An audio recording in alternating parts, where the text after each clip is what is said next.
എൻ്റെ പ്രിയമുള്ളവരെ, അള്ളാഹുവിൻ്റെ പള്ളി ഭരിക്കാനുള്ള ഒന്നാമത്തെ ക്വാളിറ്റി എന്തെന്നറിയുമോ? തൻ്റെ വീട്ടിലെ പറമ്പിന് എത്ര ഏക്കറയുണ്ടെന്നല്ല, എത്ര ലക്ഷത്തിൻ്റെ കാറുണ്ടെന്നല്ല, നാട്ടിലെ എത്രത്തോളം പ്രൗഢിയുണ്ടോ എന്നല്ല, എഴുതാനും വായിക്കാനും അറിയുമോ എന്നല്ല, ഈമാനുണ്ടോ? ഈമാനുണ്ടോ? ഈമാനുള്ളവനെ ആ പണി പറ്റൂ. എത്രയോ മഹലിൻ്റെ ഭാരവാഹികൾ താടി മുഴുവനും ക്ലീൻ ഷേവ് ചെയ്തുകൊണ്ട്, എൻ്റെ പ്രിയമുള്ളവരെ, തലയിൽ മുഴുവനും കറുപ്പടിപ്പിച്ചുകൊണ്ട് ചെറുപ്പക്കാരനെ പോലെ നടന്നു നീങ്ങുകയാണ്. പാപങ്ങൾ വരുമ്പോൾ വേറൊരു നിയമമാണ്, പണക്കാർ വരുമ്പോൾ വേറൊരു നിയമമാണ്.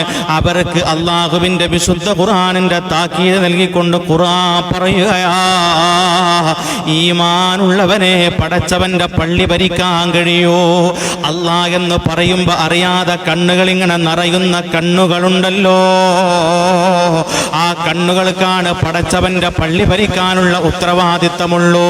അല്ലാത്തവര് പള്ളി ഭരിച്ചു കഴിഞ്ഞാ എൻ്റെ പ്രിയമുള്ളവരെ, ആവശ്യമില്ലാത്ത കാര്യങ്ങൾക്ക് പള്ളി അടക്കപ്പെടുമല്ലോ. അല്ലാഹ് കാത്തുരക്ഷിക്കട്ടെ. ഒന്നാമത്തെ ക്വാളിറ്റി ഈമാനാണ്. രണ്ടാമത് വിശുദ്ധ ഖുർആൻ പറയുന്നു, വൽയൗമില്ലാഹിർ, അന്ത്യനാൾ കൊണ്ടുള്ള വിശ്വാസമുള്ള ആളായിരിക്കണമല്ലോ. അന്ത്യനാൾ കൊണ്ടുള്ള വിശ്വാസമുള്ള ആളായിരിക്കണമല്ലോ. മൂന്നാമത് വിശുദ്ധ ഖുർആൻ പറയുകയാണ്, നിസ്കാരം നിലനിർത്തുന്ന ആളാണ് പടച്ചവന്റെ പള്ളി ഭരിക്കേണ്ടത്. പള്ളിയുടെ പ്രസിഡന്റും സെക്രട്ടറിമാരും പള്ളിയുടെ യാതൊരു പക്കത്തിന്റെ നിസ്കാരത്തിനും കടന്നു വരാതെ, ജുമഅക്ക് പോലും കടന്നു വരാതെ, പ്രസിഡന്റിനെ കാണണമെങ്കിൽ ഏതു സമയത്തും വീട്ടിൽ പോകേണ്ട ഒരു അവസ്ഥയാണല്ലോ. എൻ്റെ പ്രിയമുള്ളവരെ, അങ്ങനത്തെ ആളുകൾ പള്ളി ഭരിച്ചാ,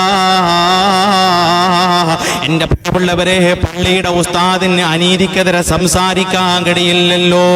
മിമ്പറിൽ നിന്നുകൊണ്ട് 8, 9, 10 വർഷം അള്ളാഹുവിൻ്റെ ദീൻ ഓതി പഠിച്ച ഉസ്താദുമാര് ദീനിന്റെ മസല പറയുമ്പോ, ഉസ്താദേ,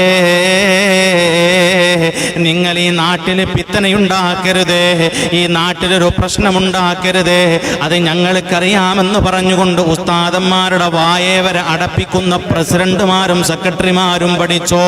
അള്ളാന്റെ ദീന് പിന്നെ ഇവരല്ലാതെ ആരാണ് പറയുക?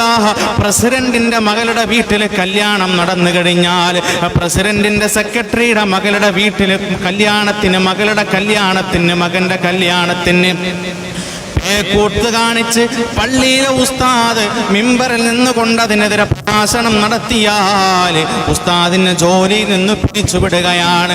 നാട്ടിലെ പൗരപ്രമാണിയുടെ വീട്ടിൽ കല്യാണം നടത്തി ബാൻഡ് സെറ്റ് വെച്ച് ഗാനമേള വെച്ചാൽ അതിനെതിരെയും ഉസ്താദ് പറഞ്ഞ, ഉസ്താദേ, ആ മനുഷ്യൻ നമ്മുടെ പള്ളിയുടെ പ്രവർത്തനത്തിന് കോടികൾ തന്നവനാണ്, ലക്ഷങ്ങൾ തന്നവനാണെന്ന് പറഞ്ഞുകൊണ്ട് എത്രയോ ആളുകൾ, എൻ്റെ പ്രിയമുള്ളവരെ, ഉസ്താദന്മാരെ പിരിച്ചുവിടുകയാണ്. അവര് പഠിച്ചോ, നിങ്ങൾക്കൊന്നും അല്ലാഹുവിന്റെ പള്ളി ഭരിക്കാനുള്ള ഉത്തരവാദിത്തമില്ലല്ലോ. അല്ലാഹുവിന്റെ വിശുദ്ധ ഖുർആൻ പറയുകയാണ്, നിസ്കാരം നിലനിർത്തുന്നവനെ പള്ളി ഭരിക്കാവൂ. അടുത്തതോ,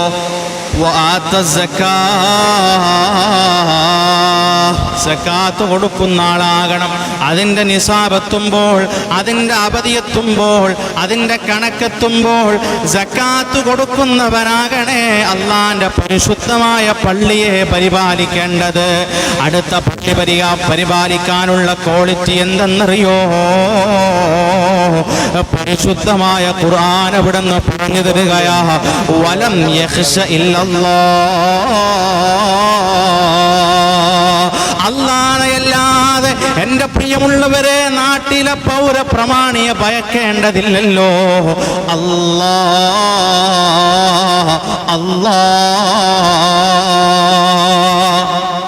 പള്ളിയിലൊരു കാര്യം ചെയ്യുമ്പോൾ എൻ്റെ അള്ളാഹ്ക്ക് ഇഷ്ടമാണോ, എൻ്റെ റബ്ബിന് ഇഷ്ടമാണോ, എൻ്റെ പടച്ചവന് ഇഷ്ടമാണോ? എൻ്റെ പ്രിയമുള്ളവരെ, പള്ളിക്ക് ഒരുപാട് സഹായിച്ച ആളുകളാണ്. അവൻ്റെ വീട്ടിൽ എന്തെങ്കിലും നടന്നാലും പ്രസിഡന്റ്, സെക്രട്ടറിമാര് പറയേണ്ടത് ചെയ്യേണ്ടത് ചെയ്യണമല്ലോ. അവൻ കോടി രൂപ തന്നവനാണ്, ലക്ഷങ്ങൾ തന്നവനാണ്. ഇതൊന്നും പറഞ്ഞുകൊണ്ട് മാറ്റി നിർത്താൻ പാടില്ല.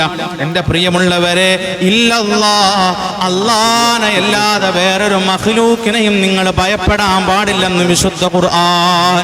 ഈ ക്വാളിറ്റി ഉള്ളവനാണ് അല്ലാഹന്റെ പള്ളി ഭരിക്കേണ്ടത്.